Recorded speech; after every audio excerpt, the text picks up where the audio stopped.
नमो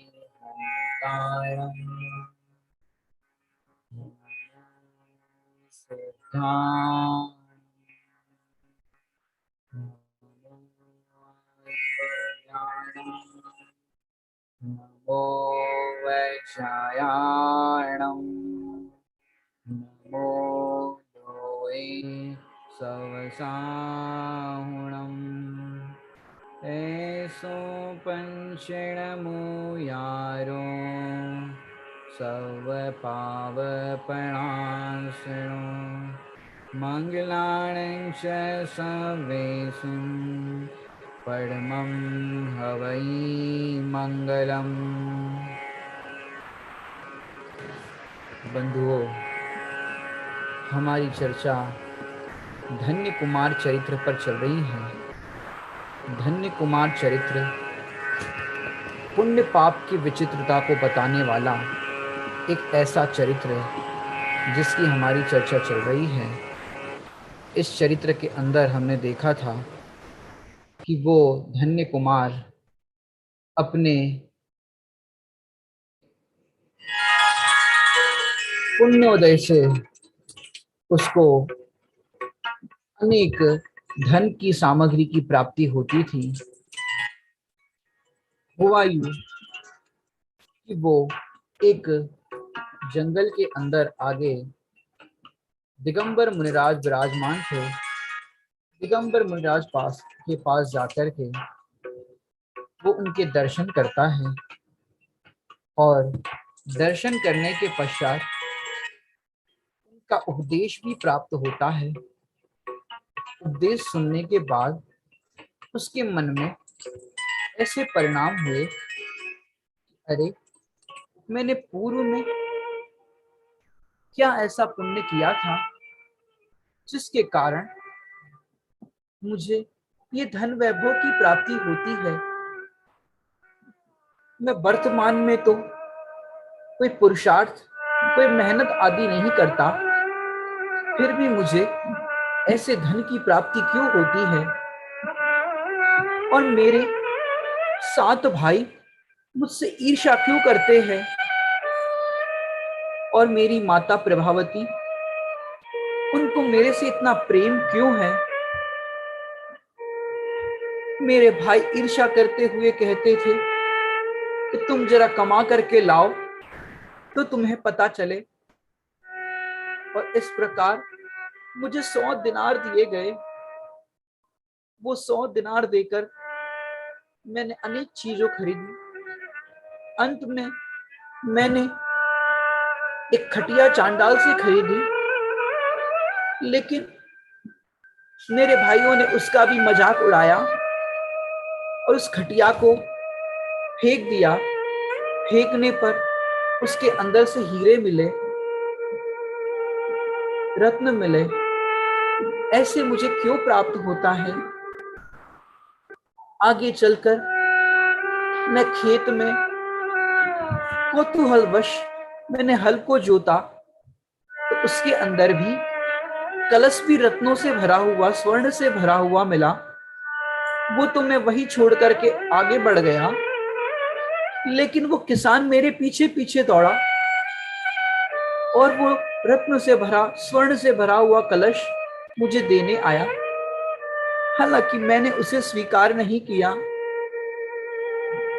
हे प्रभु, आप मुझे ये बताइए कि मुझे ये धन की प्राप्ति क्यों होती है बार बार, और मेरे भाई इतना ईर्ष्या क्यों करते हैं?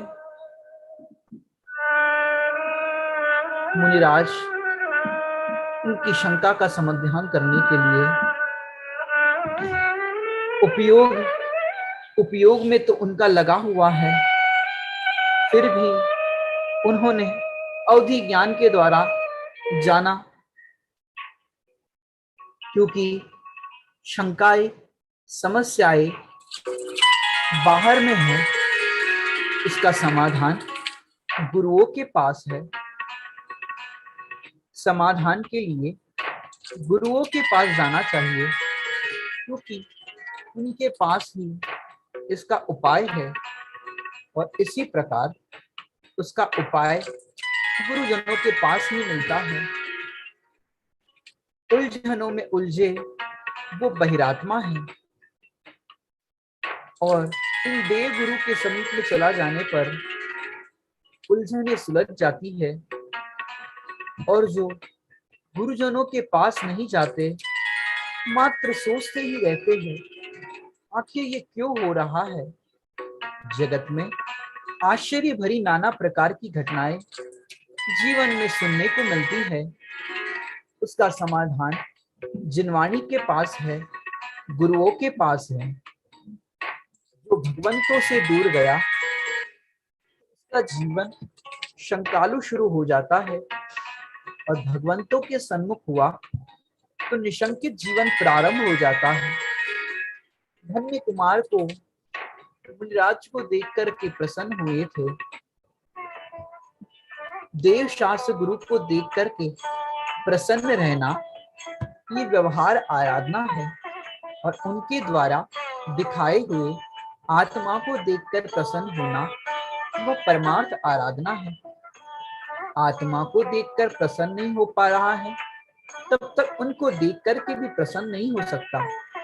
और जो आत्मा को देख करके प्रसन्न होते हैं उनके होने वाली की दिशा, कब होवे मेरी ऐसी दशा, होवे मेरी ऐसी दशा जैसी तुम धारी है। और इस प्रकार पुण्य के योग से चक्रवर्ती की संपदाएं मिलती है। उससे भी अनंत गुणे पुण्य के योग से बीतरागी देव शास्त्र गुरु का समागम मिलता है।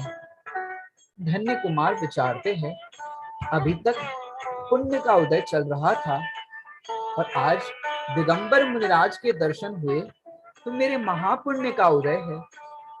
मुनिराज मिले, अब हमें चिंता नहीं है। श्री राम कहते हैं, अयोध्या का वैभव भले ही छूट गया था, वो बाहर का वैभव तो जड़ का वैभव था। जंगल में दिगंबर मुनिराजों के दर्शन का योग बन रहा है। ये वैभवशाली हो गए। मेरे भाई बड़े उपकारी थे। अगर मेरे भाई मुझे वापिका में नहीं पटकते तो मुझे आज मुनिराज के दर्शन नहीं मिलते। और भाइयों को भी उपकारी देख रहा था धन्य कुमार। अरे ऐसा पुण्य का उदय हमें नहीं चाहिए जिससे हमारी मति विभ्रम होती है। मति विभ्रम होने पर पाप करता है जीव, पाप से दुर्गति में जाता है। ऐसे बाहर की संपदा वाला पुण्य हमें नहीं चाहिए। और वो बंधा हुआ जो है कि जो अपन कहते हैं, जाचू नहीं सुरवास पुनि नर, राज परिजन साथ जी, बुध जाच हो तब भक्ति भव, दीजिए शिवनाथ जी। मेरे जीवन में कोई पुण्य बंधा हो तो बस आपके दर्शन मिलते रहे, इसके अलावा और कुछ नहीं चाहता।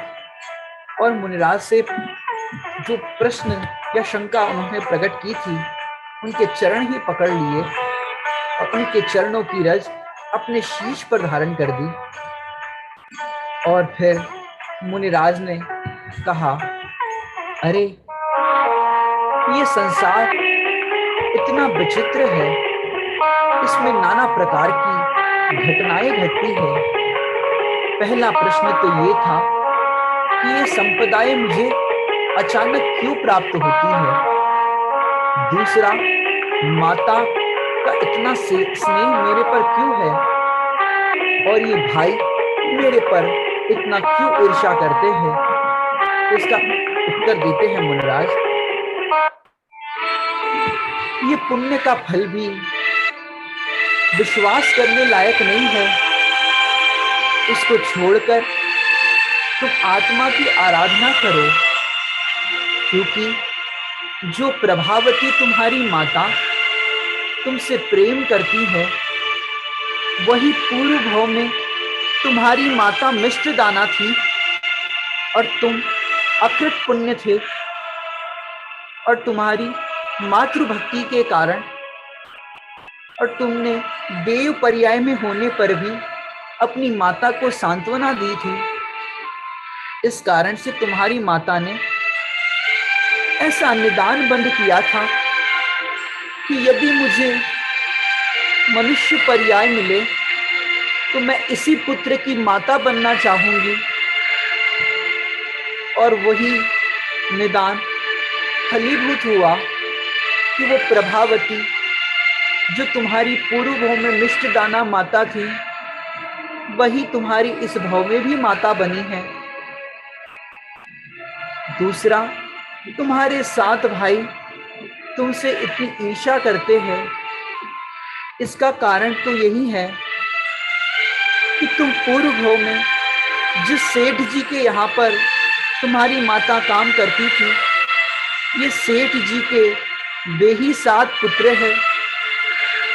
तुम्हारा जीवन काल 7 था। इस कारण से उन्होंने तो अपने पुण्योदय की सामग्री इतनी थी, जिस कारण से अहंकार किया था। हालांकि थोड़ा बहुत पुण्य भी किया था, तो पूर्व में भी वे तुम्हारे साथ स्वर्ग में साथ थे। और इसी प्रकार इसी भाव में भी वे तुम्हारे साथ है।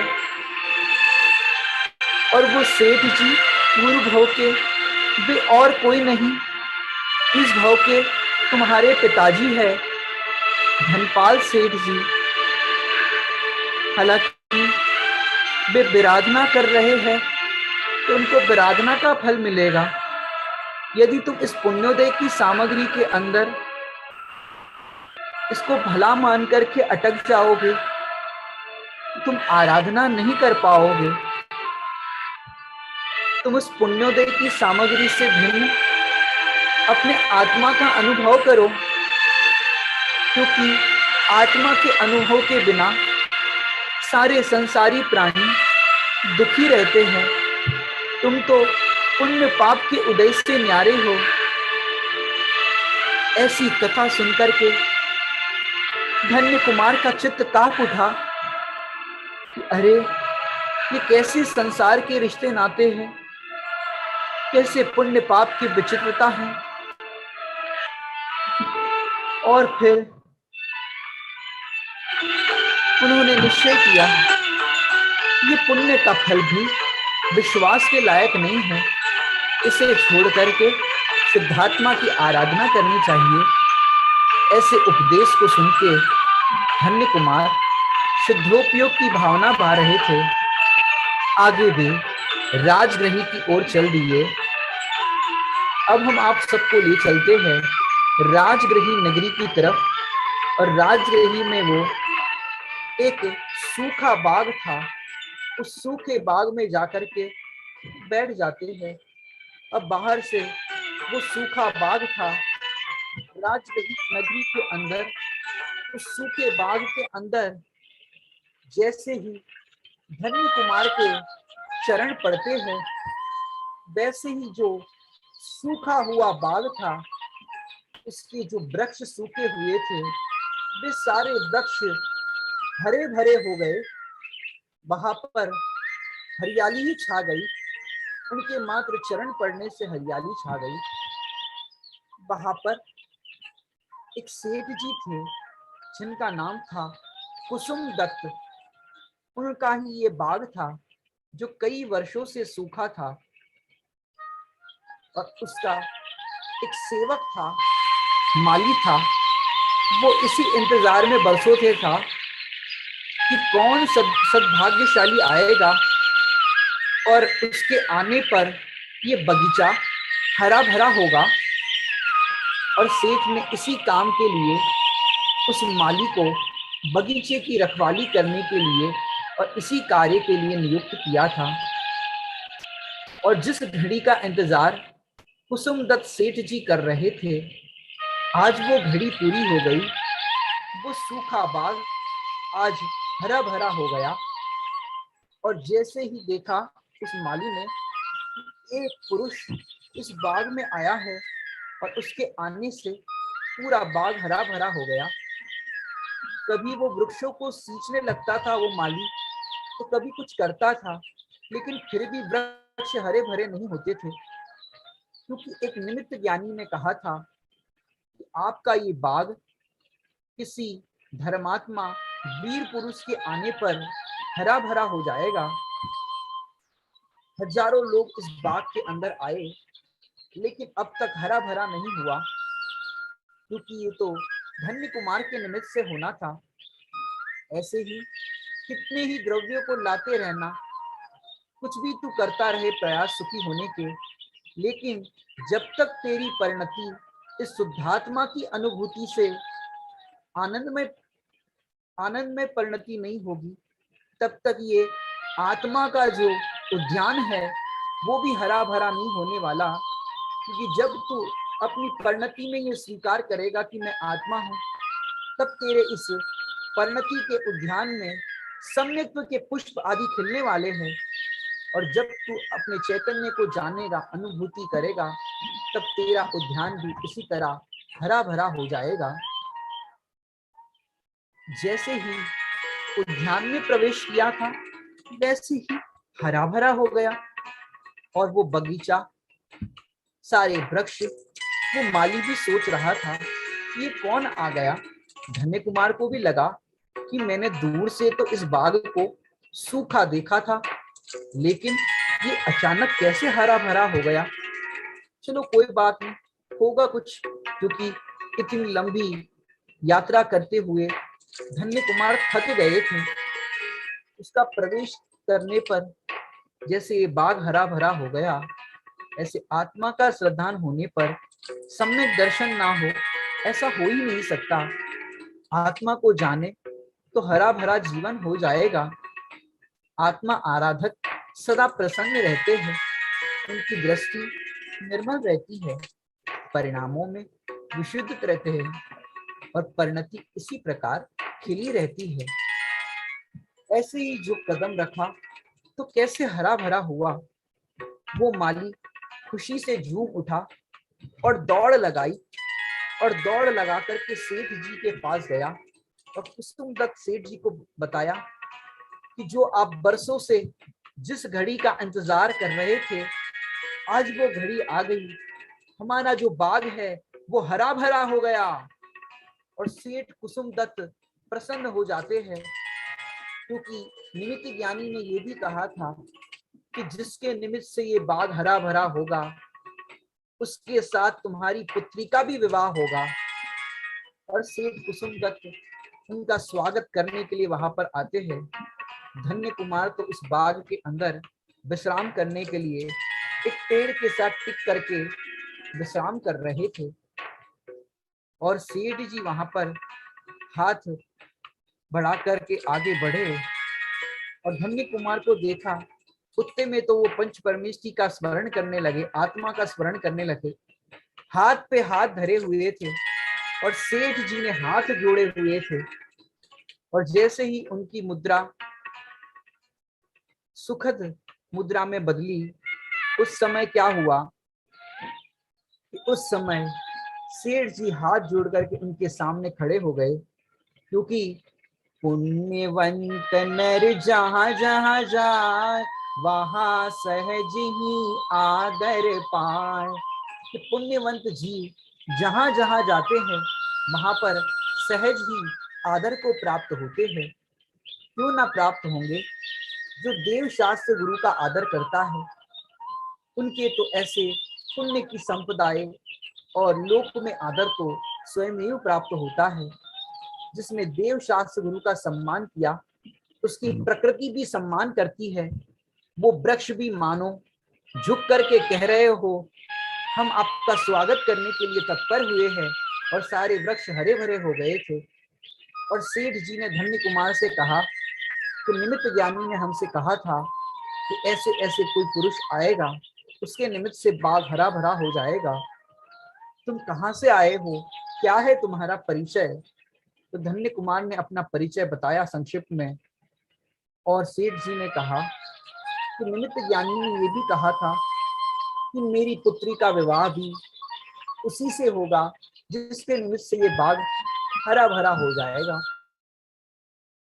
कई लोग कहते हैं, पंडित जी हमको धर्म में लगना है, बस एक शल्य है। उनसे पूछते हैं कि भाई क्या शल्य है, तो कहते हैं कि हमारे 3 लड़के हैं, एक लड़के का विवाह हो गया, दूसरे का हो गया, अब तीसरे का बाकी है, उसको निपटा दे फिर धर्म करेंगे।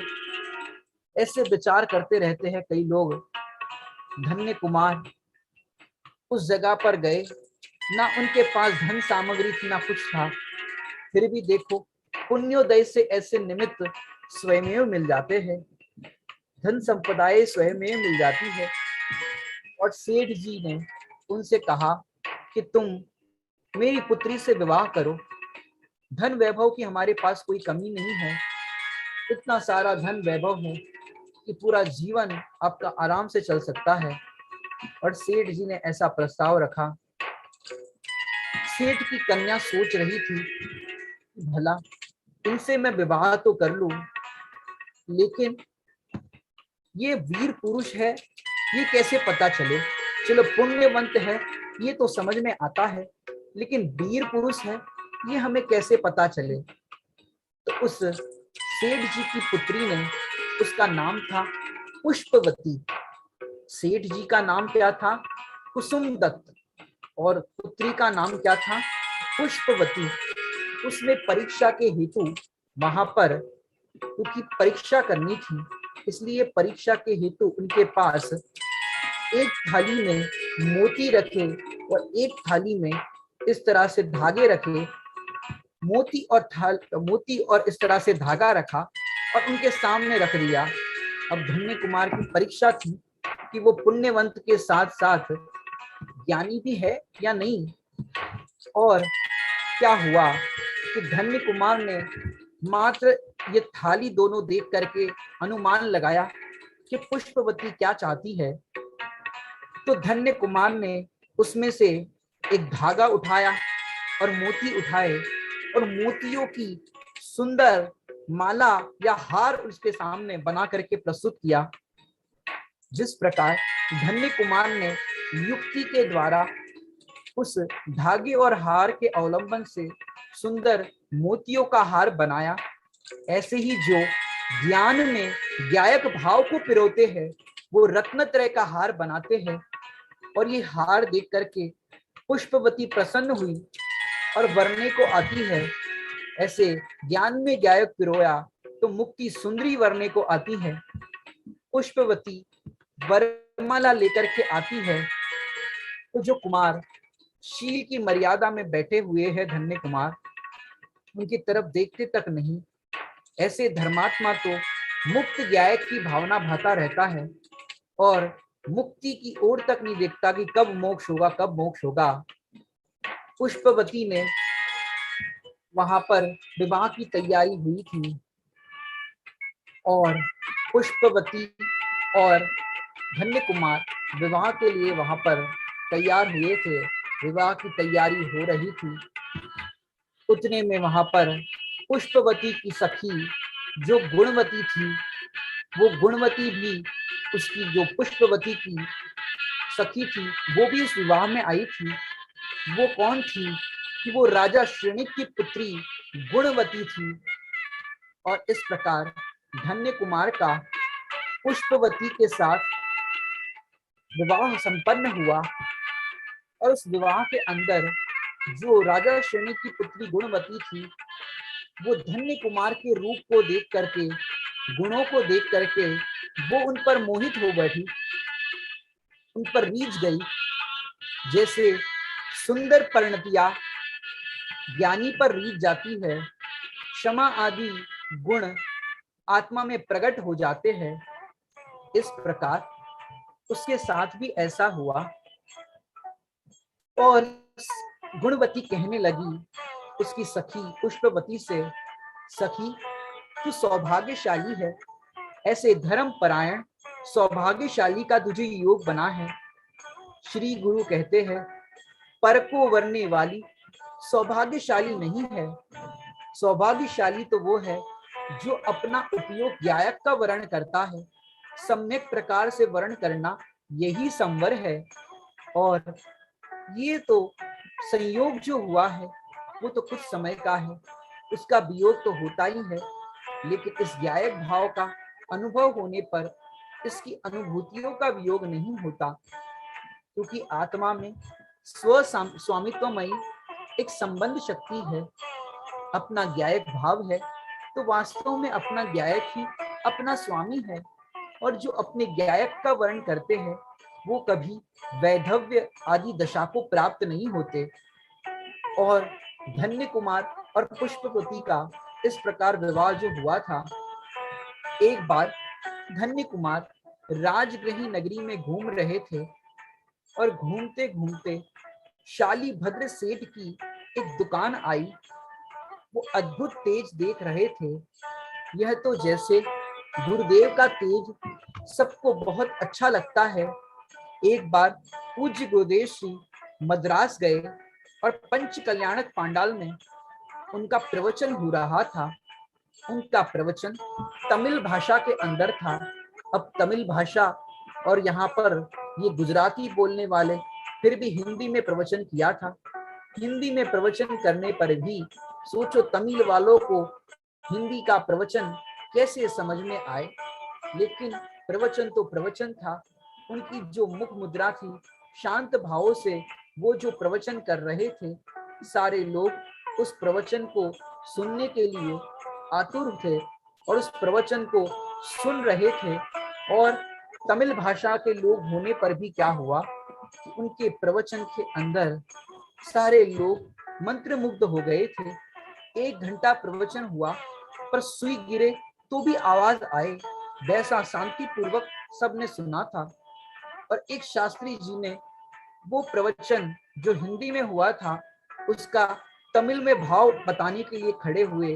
लेकिन गुरुदेव का तेज और प्रभाव तो अलग ही था और उनके इस तमिल भाषा के संक्षिप्त उद्बोधन के अंदर लोगों की आवाज आने लगी। कोई ध्यान से नहीं सुन रहा था।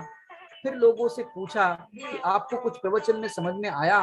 तो सब लोग कहने लगे कि वो जो कुछ भी कह रहे थे बहुत हृदय से बात कह रहे थे, अपने हित की बात कह रहे थे, इतनी बात हमको समझ में आई। ऐसे देखा जाए तो दिव्य ध्वनि के अंदर भी जो दिव्य ध्वनि खिरती है, त्रियंच भी अपनी भाषा में उस भाव को समझ लेते हैं। ज्ञानियों का चेहरा देख करके सचमुच भाव भाषण हो जाता है। इसलिए ज्ञानी की प्रत्येक देखना चाहिए। वे बाजार में जा रहे थे, शाली भद्र सेठ की दुकान आई। शाली भद्र ने धन्य कुमार को स्वागत किया और उन्होंने अपनी दुकान पर थोड़ी देर चर्चा के लिए बिठाया। और जैसे ही धन्य कुमार उनकी दुकान पर बैठते हैं तो उनके व्यापार की बिक्री बहुत होने लगी। 10 मिनट के अंदर समझो 15 मिनट में इतने ग्राहक आए, ये जितने एक हफ्ते में नहीं आए हो उतने 15 मिनट में ग्राहक आ गए। शाली भद्र तो देखते ही हक्के बक्के रह गए। बहुत तेजवान और ये पुण्यवान लगते हैं। इतनी कमाई का ढेर हो गया, इतना सारा धन वैभव। और फिर क्या हुआ कि फिर ऐसे बैठने पर ही धन का वैभव होने लगा और इतना लाभ होने लगा जैसे तू देव गुरु धर्म के समीप में आकर के बैठेगा तो तुझे आनंद में परिणति का लाभ क्यों ना होगा, अवश्य ही होगा। और फिर शाली भद्र सेठ ने सोचा कि ये तो बहुत पुण्यवान है। तो शाली भद्र सेठ ने अपनी बहन सुभद्रा का विवाह भी इनके साथ करने का सोचा कि बहुत पुण्यवान जीव है, क्यों ना इसके साथ मैं अपनी बहन का विवाह करूं। और अपनी बहन का विवाह करने के लिए भी शाली भद्र सेठ ने तैयारी कर ली और ये प्रस्ताव भी उन्होंने कबूल किया। ज्ञानियों को तो बाहर के संयोग वियोग के अंदर ज्यादा रस नहीं होता, फिर भी उदय प्रमाण जो होता है उसके मात्र ज्ञाता बने रहते हैं। और इस प्रकार शाली भद्र सेठ की बहन सुभद्रा का विवाह धन्य कुमार के साथ संपन्न हुआ। पहली पत्नी पुष्पवती और दूसरी पत्नी सुभद्रा, इस प्रकार ये 2 पत्नियों के साथ उनका विवाह हुआ और सुखपूर्वक वैवाहिक जीवन जी रहे थे। उतने में वहां पर क्या हुआ, एक बार राजा श्रेणिक अपनी पुत्री गुणवती को देख करके कारण पूछा। राजा श्रेणिक तो ज्यादातर अपने दरबारी कार्य के अंदर व्यस्त हुआ करते थे और राज्य कार्य में व्यस्तता के कारण पुत्री को अधिक समय दे नहीं पाते थे। फिर भी एक दिन क्या हुआ, एक दिन पुत्री को इस तरह से उदास देख करके राजा श्रेणिक ने उनसे पूछा कि आपकी उदासी का क्या कारण है।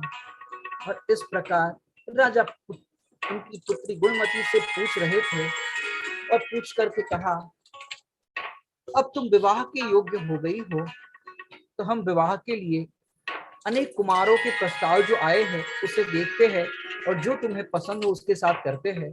गुणवती ने कहा कि मुझे नहीं देखना किसी और को, मेरी शादी अगर आप करा सकते हो तो धन्य कुमार से करवाओ।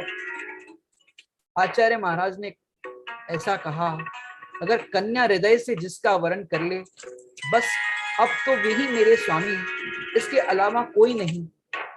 दिखने दिखने की परंपरा ये पवित्र परंपरा नहीं है, क्योंकि कई बार क्या होता है, कोई किसी को रिजेक्ट करता है, कोई किसी को सिलेक्ट करता है, लेकिन उसमें किसी के परिणाम किसी के साथ जुड़ जाए तो शील में दोष लगेगा।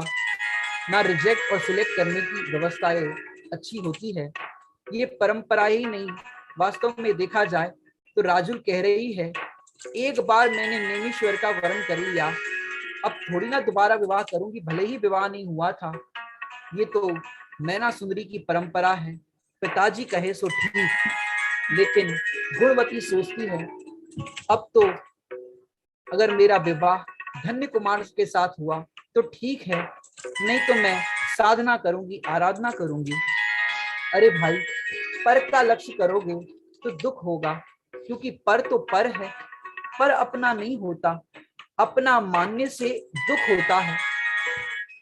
वास्तव में देखें तो पुष्पवती उनकी पहली सहेली थी, अब उस सहेली के साथ ही दूसरी सखी का विवाह, माने धन्य कुमार का विवाह, ये थोड़ा सा अटपटा सा था, लेकिन जो होनहार होती है वैसा ही होता है।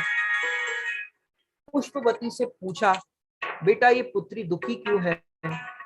महाराज, ऐसा ऐसा प्रसंग बना था, मुझे लगता है कुमार का इस पर मन है, क्योंकि श्रेणिक राजा से गुणवती ने ये बात नहीं कही थी, ये बात मन में ही रखी थी और उदासी व्यक्त की थी, लेकिन पुष्पवती के माध्यम से पता चला कि ये धन्य कुमार मेरे स्वामी पर मोहित है, लगता है इसको इनके साथ विवाह करना है। फिर क्या हुआ, राजा श्रेणिक ने अपनी पुत्री गुणवती को दुखी देखा, अपने राजकुमारों को बुलवाया, पुत्रों को बुलवाया और कहा कि भले ही वह सेठ का पुत्र हो, लेकिन बहुत धनवान है, मैंने इसकी बहुत प्रसिद्धि भी सुनी है, एक सेठ जी की दुकान पर बहुत कमाई हुई थी, इसलिए उन्होंने अपनी बहन के साथ भी इनका विवाह करा दिया था, लेकिन हम हमारी बहन का विवाह अर्थात गुणवती का विवाह इससे करा नहीं सकते। भाइयों ने मना कर दिया, कोई बात थोड़ी ना है कि वे पुण्यशाली है तो विवाह करा दे, हम तो वीरों के कुल के हैं, यदि इनकी वीरता का प्रमाण हो तो हम विवाह कराने के लिए तैयार हैं। राजकुमार उनसे कहते हैं कि हमारी बहन का विवाह हम आपके साथ कराना चाहते हैं, लेकिन एक शर्त है, एक परीक्षा होगी और उस परीक्षा के अंदर अगर आप उत्तीर्ण हुए तो हम अपनी बहन का विवाह आपके साथ करेंगे। और फिर परीक्षा का उनको प्रस्ताव भेजते हैं और फिर प्रस्ताव में ये कहा कि यहाँ पर इस नगर के बाहर एक गुफा है, उस गुफा के अंदर आपको जाना पड़ेगा।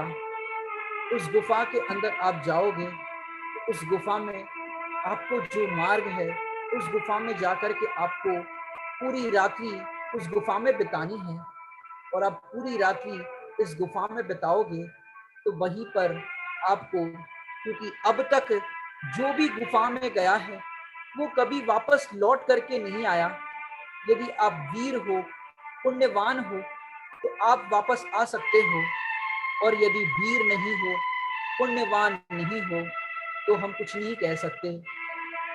यदि आप चाहो तो ये हमारी शर्त को स्वीकार करो, और नहीं चाहो तो आपकी मर्जी, लेकिन इसमें यदि आप उत्तीर्ण होते हो तो ही हम आपका विवाह कराएंगे। और इस पर धन्य कुमार को लगा कि भाई हम इतने इतने संकटों से निकले हैं और ये क्या संकट हमारे सामने, कोई बात नहीं, हम ये शर्त को स्वीकार करते हैं। और उस रात्रि काल के अंदर उस गुफा के अंदर प्रवेश करना था। उस गुफा में एक राक्षस के रहने की भी लोग संभावना व्यक्त करते थे और रात्रि काल में अपनी दोनों पत्नियों से मिलकर के और जो भी उनके माता पिता थे उनसे मिलकर के वो गुफा में जाने के लिए तैयार हुए। गुफा के बाहर तक उनको छोड़ा गया और फिर वे अंदर गए। रात्रि का समय था। उस रात्रि काल के अंदर निर्भीक होकर के धन्य कुमार उस गुफा के अंदर प्रवेश करते हैं। उस गुफा के अंदर एक राक्षस जाति का देव रहता था। उस राक्षस गुफा के अंदर अनेक वर्षों से था। जो उस गुफा में जाता था उस देव के द्वारा मारा जाता था। हालांकि कई लोग तो उसकी भीषण आवाज सुनकर के ही डर के मारे मर जाते थे और बचे कुछ लोग उसका रूप देख करके ही बेहोश होकर के मर जाते थे। ऐसे ही ये मोह की गुफा है। इस मोह की गुफा में जो जाएगा वो मारा जाएगा। इस मोह की गुफा से दूर रहना, इससे प्राप्त पर्याय रूपी तन्मयता हो जाती है। इस मोह की गुफा के अंदर जो भी आज तक गया है वो मारा गया है।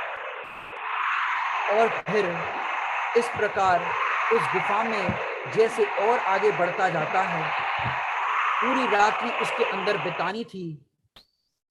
और उस रात्रि के अंधकार के अंदर वो तो निर्भीक होकर के आगे बढ़ते जा रहे थे। अज्ञानी ऐसे संकटों में कांपते हैं और ऐसे ज्ञानी इस काली काली रात में भयानक उदय में भी कांपते नहीं। और ये सामान्य बात नहीं थी, क्योंकि वीर और पुण्यशाली हो वो ही इसके अंदर पार हो सकता था। और इस गुफा में ऐसा भी था कि जो इस परीक्षा में उत्तीर्ण होगा राजा उसको आधा राज्य तक देंगे, ऐसी उन्होंने पूर्व में भी घोषणा करी थी। अनेक लोगों ने उसका प्रयास किया था। इस कारण से अनेक लोग उसमें वापस नहीं आ पाए थे। इस कारण से गुणवती का भी विवाह नहीं हो पाया था। और ये रात्रि काल में अमावस्या जैसा अंधेरा निशंक होकर के जा रहे थे। वहां पर राक्षस जाति का देव, उसने भी अवधि ज्ञान लगाया, ये कौन आ रहा है। हवाएं चल रही थी। राक्षस ने अपनी चेष्टा शुरू कर दी। कई लोग तो पहले ही लौट जाते थे ऐसे कौतूहल देख करके, जंगल का रास्ता देख करके डर जाते थे। और दोनों पत्नियों ने भी समझाया था, नाथ मत जाओ, हमारा वैधव्य जीवन हो जाएगा।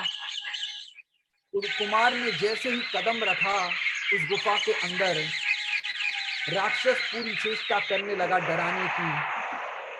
अब वो राक्षस नाना प्रकार के कौतूहल कर रहा है और उस नाना प्रकार के कौतूहल के अंदर वो आगे आगे बढ़ते जा रहे हैं निर्भय होकर के। अब आगे उस राक्षस के द्वारा कैसा कौतूहल होगा, क्या वो इस गुफा के बाहर सुरक्षित रूप से बाहर आ पाएंगे या नहीं आ पाएंगे, ये तो आपको कल पता चलेगा। ओम नमः सिद्धे।